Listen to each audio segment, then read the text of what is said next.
This is Playing Pretend, your creative bestie's favorite podcast, with me, Catherine Rossler. There is a power that lies underneath all the noise going on in your head, and today we're going to find it. So today we're going to talk about the artist's way, and I'm going to weave in my own experience to this. I think the next episodes will probably be centering around what I'm learning in this, as well as what I've been learning in the things that I keep talking about every week. I'm on the brain, Esther's universe, etc., etc. So the artist's way, honestly, everyone needs to read it. If you haven't watched my last episode where I talked about Dochi and like how she put me onto this and how I literally think that she is putting so many people onto it right now at the moment.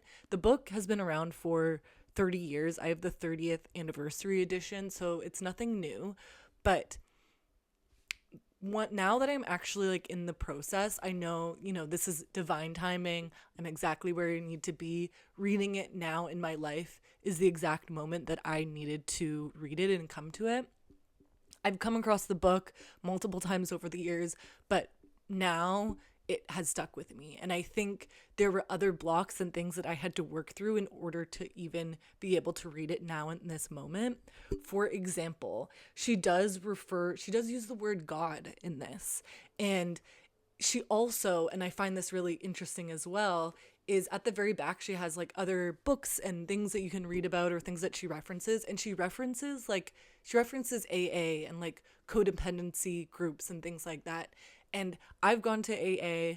I first was going when I was getting sober. This was years ago. And I've gone to, over the years, and I've gone to other adjacent groups with it.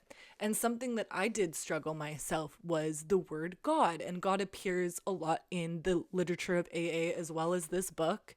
And it wasn't until more recently where I've started to think more about what God means to me and why I've always been so triggered by that word.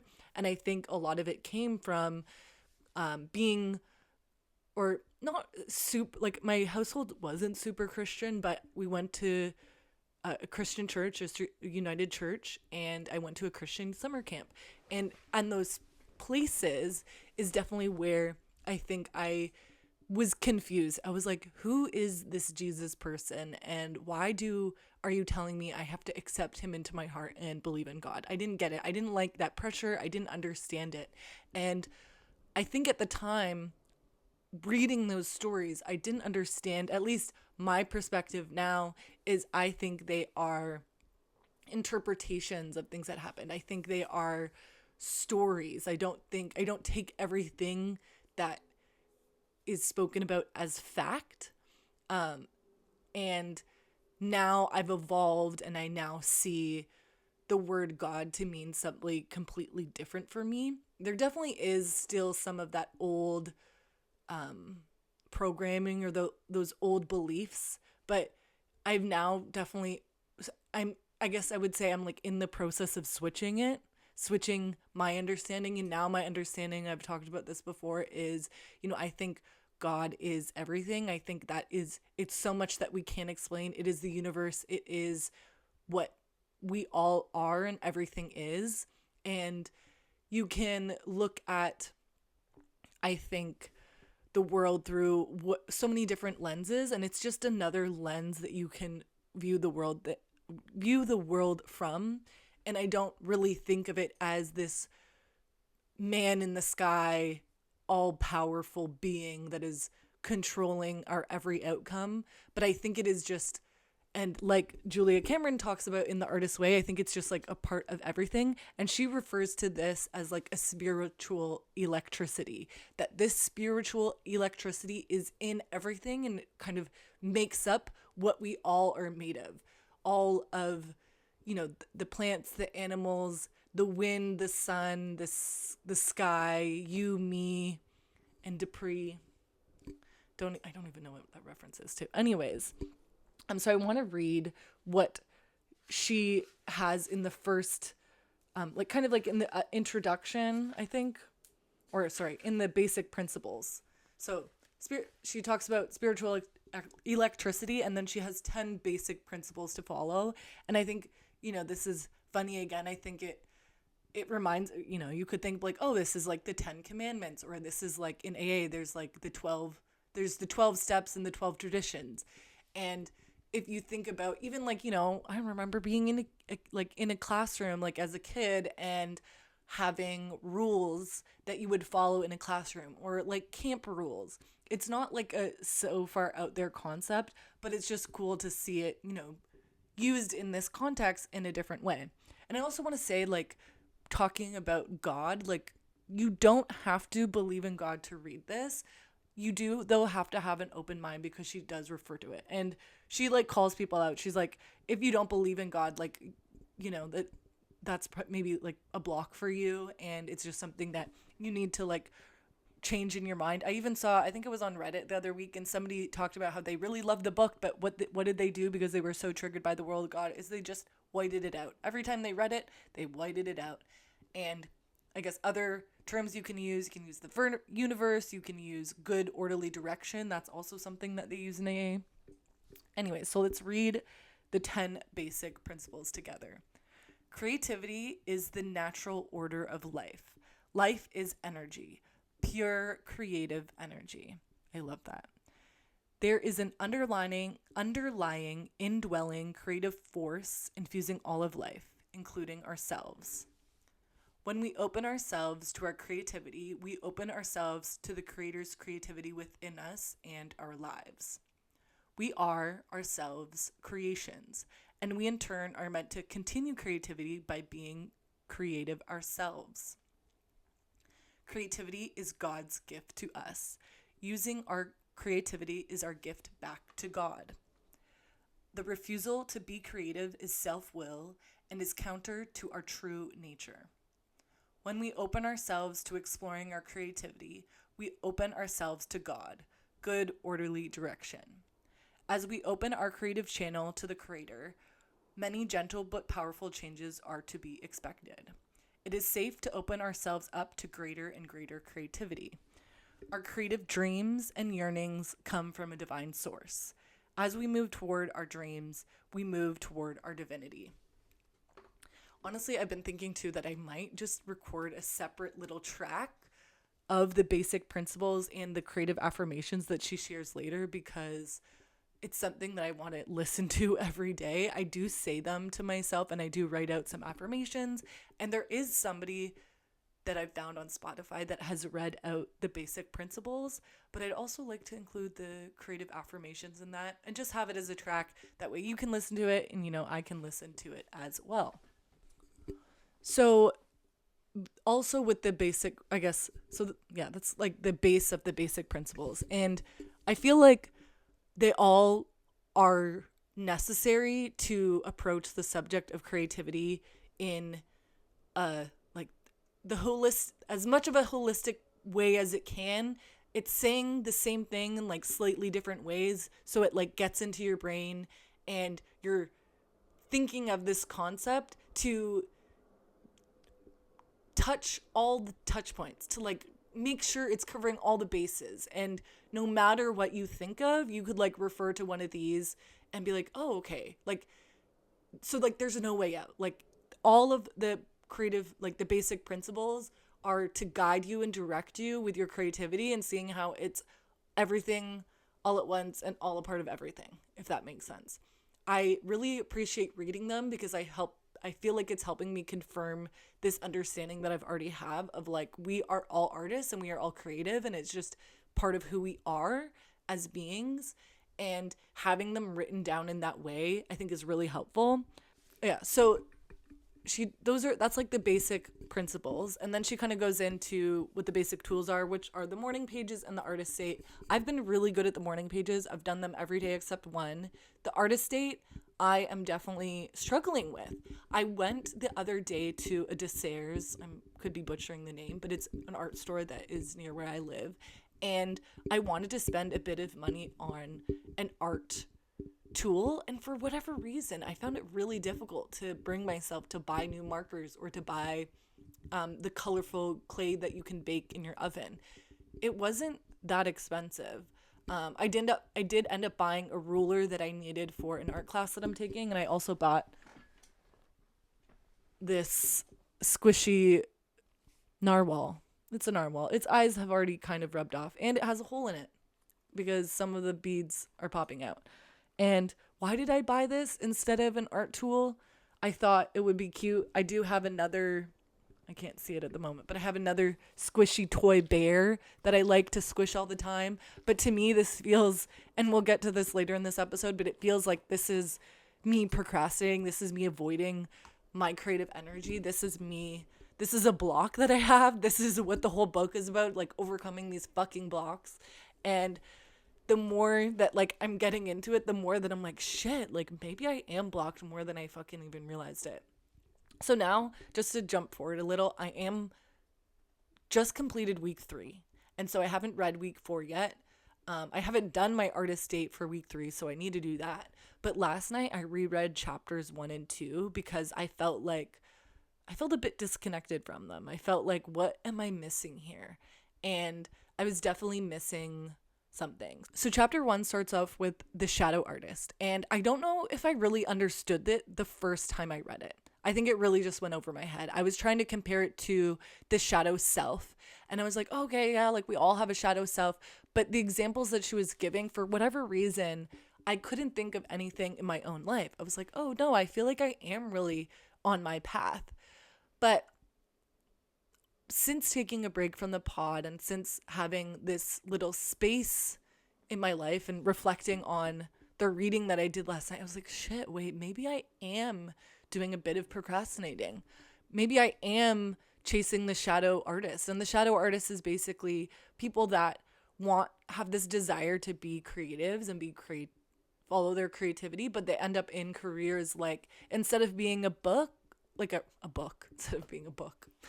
instead of being an author, people choose to be like what do you call an artist producer? Like an editor. Or instead of being a director, you're a critic, like you're a film critic, or like you write. So adjacent roles, but not the role that you've actually been chasing. And the role that I am chasing, my dream is to be a full-time visual artist. And I'm really finding that certain things that I'm doing are my shadow artist selves. And I think there's probably some line here, especially around artists and marketing today. The marketing today that exists is, you can do content creation, and content creation can really suck you in. The social media platforms can be they are addicting. And so there's this fine line where I think artists can get wrapped up, and I get wrapped up into this, of like making content instead of making art.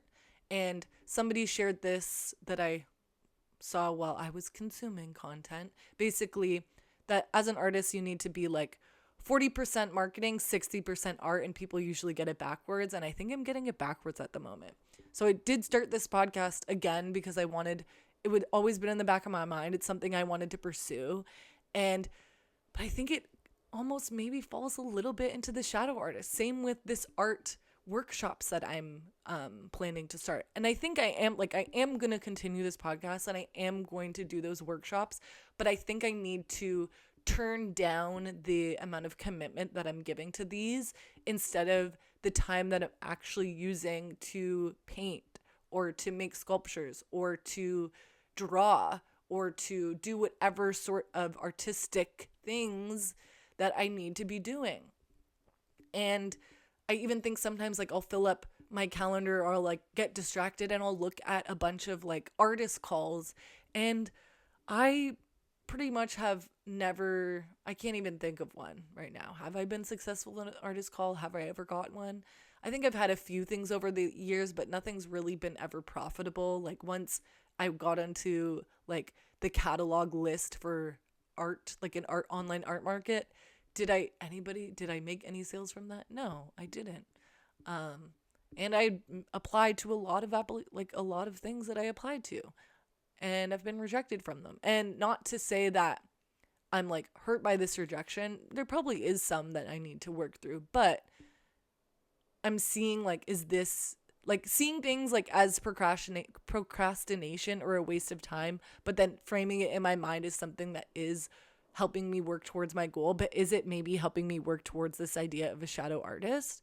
So that's something that I've really been unpacking recently. And then reading chapter 1 again, talking about the shadow artist, I was like, shit, like maybe I am doing that more than I think so. Maybe I am in this realm where I'm not creating what I want, what I actually want to be creating, because I'm avoiding. And she talks about why we have the shadow artist, and it's often because of the deeply held beliefs that you had. And for example, we have like the inner critic, and the inner critic is something that we have in all of us. It's that self-doubt, it's that self-depreciation, it's that hate and self-criticism that is inside most people. I would say, can I say all of us? I don't know. It's definitely inside me. And she calls this back to, and this is, you want to call it, this is the psychology, this is the neuroscience of it all, that these are things that are formed in our younger years. These are things that ideas and beliefs and thoughts that are formed by those that we are around when we are younger, and we are susceptible to these comments or to their feelings and the things that other people put onto us, and then we take them on as our own. And they're not really our own, they're just things that we have learned, and those are the things that are blocking us. And this inner critic is vicious. So there's this painting that I've been working on, and I've working on it for a few weeks, and I've taken like lots of breaks. Like I haven't been very consistent with it. I'm definitely putting it off. And I think it was last week I decided to finish it, or like to add like the next step that I was thinking of, like the next layer of paint, so to speak. And my inner critic was so fucking loud. It was so mean. And I experience this once in a while, and I'm curious, I think maybe because I'm like working on it, I'm trying to overcome these blocks and these inner critics, that it was screaming at me. And I just didn't want to paint. It was saying things like, you're awful, why are you doing this? You suck at painting, this sucks, I hate this. And it was just so frustrating, because it's basically like an attack on yourself. And she also says like this self-doubt and self-criticism is basically like attacking your inner child, because she equates your artist self as like it's a child, because as children we are most connected to our creativity, our imagination, our sense of play. And when we are criticizing ourselves, she calls it like artistic abuse of your inner child or something like that. Like she's like, this is harmful. Like this is a very harmful thing to do. And I agree with that. Like being really, really self-critical is not the way that you want to be. It's awful. It feels awful to hate on yourself in that way. And over the years, I've really, really worked on my mental health and not treating myself this way. And it was interesting that when I was painting, that it was really speaking loud to me, and I felt like it was because I'm like addressing this more specifically now. So it's almost like it turned up the volume to make sure that I wasn't going to overcome it. And in the Minecraft course with Em on the Brain, she's recently, we came to the idea of like, the default mode network. The default mode network of the brain is basically where like your sense of self is housed. It is great with imagination, but it also is like your brain is like a predictability machine. So your brain wants to keep things familiar. It wants to keep you safe in the familiar, even if the familiar is mean and bad place to be, because it's what it knows, and anything outside the unknown is more scary than what is known.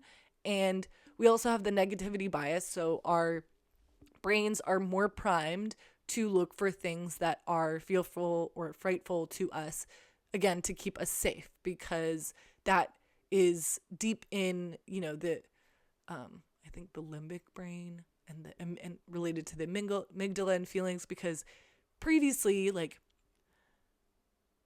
a long time ago, and don't hate on me for all of these things. I could be wrong. I'm not a neuroscientist. I am an artist.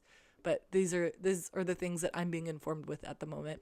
But there was a time when if you weren't a part of the group, if you weren't accepted, like that meant you were going to die because you were being ostracized and you didn't have, you didn't have the resources to keep yourself alive, like shelter and food and fire, etc., etc.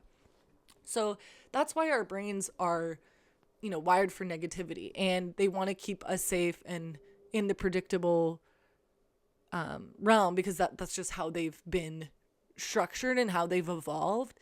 And to overcome that, it seems as dangerous. So I think by me painting and having done more affirmations and looking at my creativity more and trying to lean into it more and overcome this block that I guess I have, it's almost like this alarm system has gone off. Like, no, we have to keep you where you are because that is safe, and that's what we know to be safe. That's what our brain knows to be safe. And so that's why I think the alarm bells were going off for me. And in this moment, like right now, I guess I am actively creating. I'm making this podcast, but I'm not doing something so physical. And so I think it's a lot easier right now because I've turned down the importance of this podcast for me. Like, it's not like this is the be all end all. I just see this as like, I guess, like a side project, another thing that I'm working on. I mean, Dochi, she called her she called Alligator Bites Never Heal a mixtape because she wanted to like decrease the importance of it in her mind, so she was able to like really execute and step into her creative energy. And maybe that's something that I'm doing with this podcast. But anyways, I'm not having like a lot of like these negative thoughts at the moment, which feels really great. I mean, sometimes I have been at the podcast, so I retract that. But in this particular moment, I am not having any really self-criticism or self-doubt. I'm just like feeling like I'm in the flow, and it feels really good. So when you are in the state of flow and it feels good, it's like, yes, this is what I want to feel. But it's when that inner critic comes in that it makes it difficult, that it takes away that creativity and the playfulness. And it brings in this pain to keep you where you are and to keep you in this place that isn't creative, that isn't playful, that isn't aligned with, this universal spiritual electricity. And it can be really difficult to experience, but it is definitely something that we need to overcome. And Julia Cameron, she talks about overcoming this inner critic with affirmations. And I'm going to read to you some of the affirmations that she has in her book. So these are the creative affirmations that she provides. I am a channel for God's creativity, and my work comes to good. My dreams come from God, and God has the power to accomplish them. As I create and listen, I will be led. Creativity is the Creator's will for me.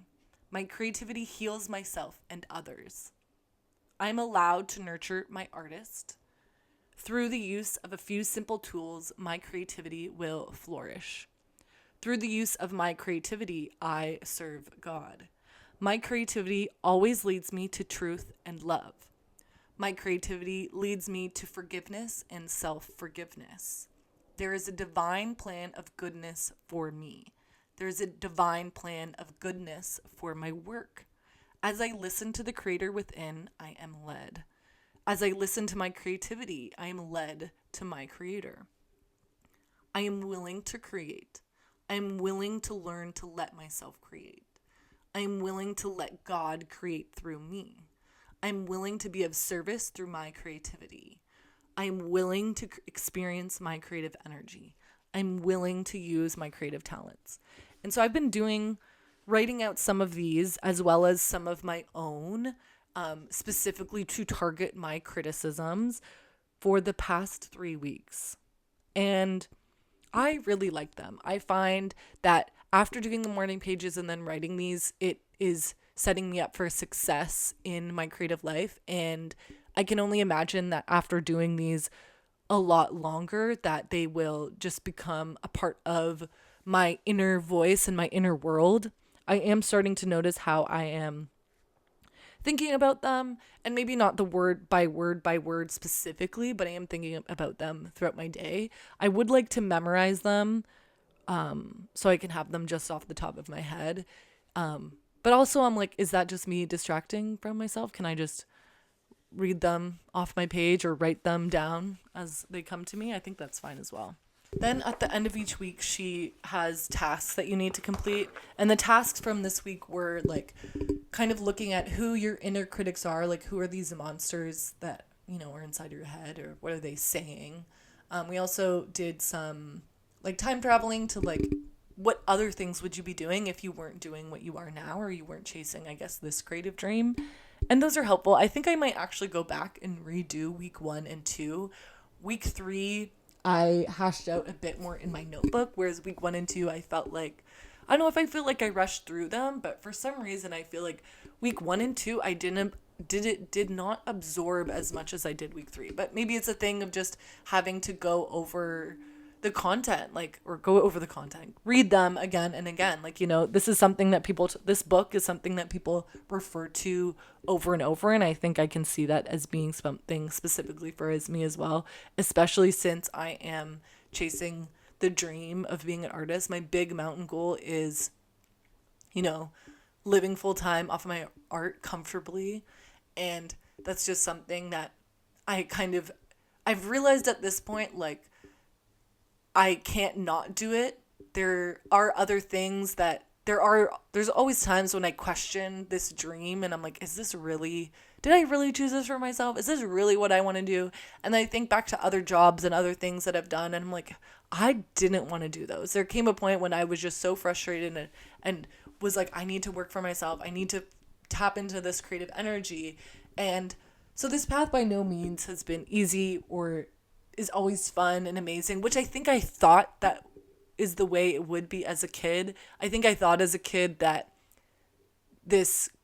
choosing the creative path would be easy, because as a kid it was. Like, as a kid, tapping into your creativity, being playful, using your imagination was just like second nature. It was just what you did. You'd go play outside, or when you played with your friends, you just stepped into that. Now, when we hang out with friends, we have to like make a plan. We're like, oh, do you want to do this? And it just, instead of just being like, hey, want to come over? Sure. And it happening. And then you come over and you just hang out and you do whatever your creative minds want to do. Instead, I feel like I'm just like always catching up and hearing about like, what do you work, like what's going on? Like, catching up in the life, instead of stepping into this instant creativity, playful imagination station that existed with us while we were kids. Anyways, so thank you so much for listening to this episode. I really changed the format a bit. I wanted to hop right into the subject matter, and I was like, maybe at the end I'll do a little life update.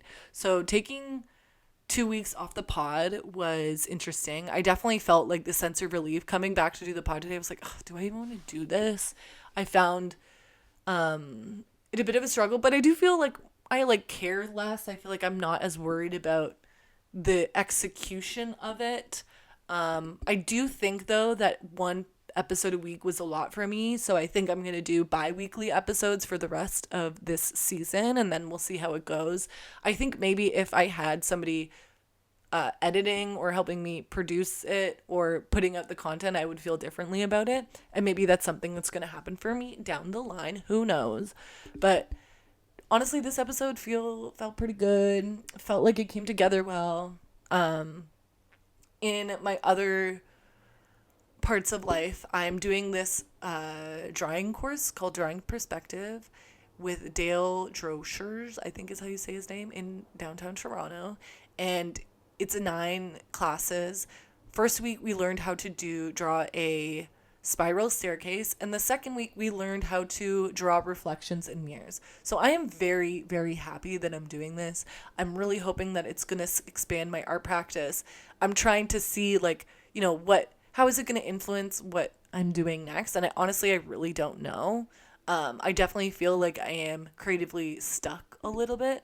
I think I need to force myself, and maybe it's not force myself, but create some more structure around my art of being, okay, I'm going to do XYZ every day, or I'm going to do XYZ every week. And for example, like when I did these drawings back in 2017, I said to myself, okay, every day I'm going to go down and I'm going to draw until I finish at least one drawing. And then when I was doing painting for up to my show for Feeling,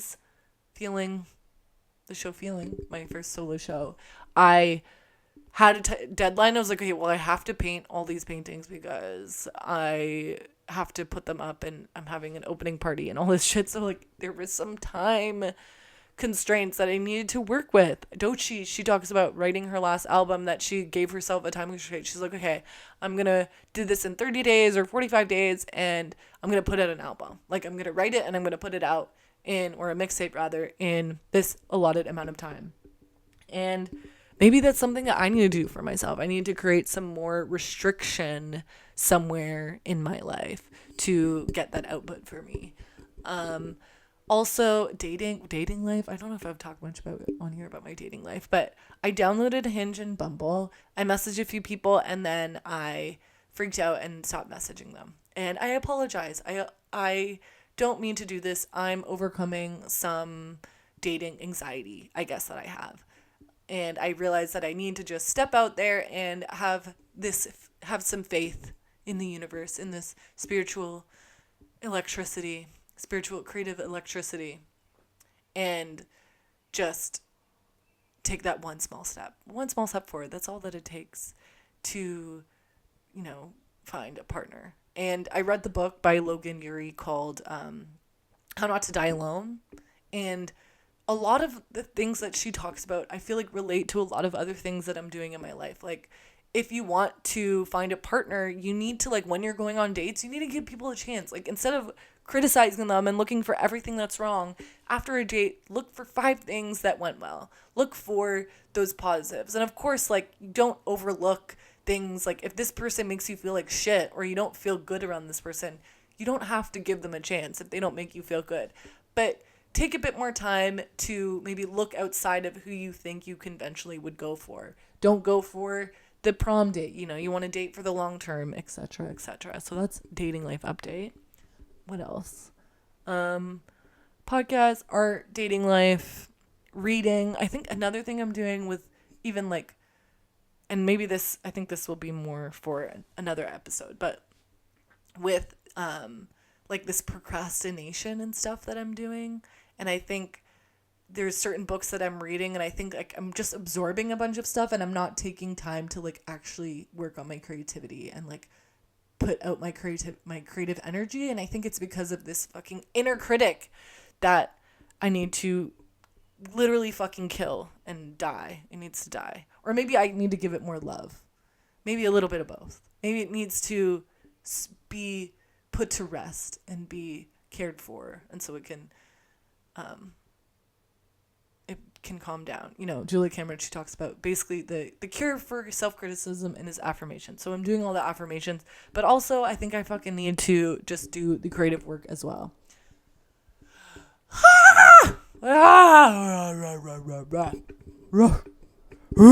Okay, that was weird. Thank you so much for listening. Thank you for listening. If you like this episode, you can follow me. You can follow me on whatever platform you're listening on.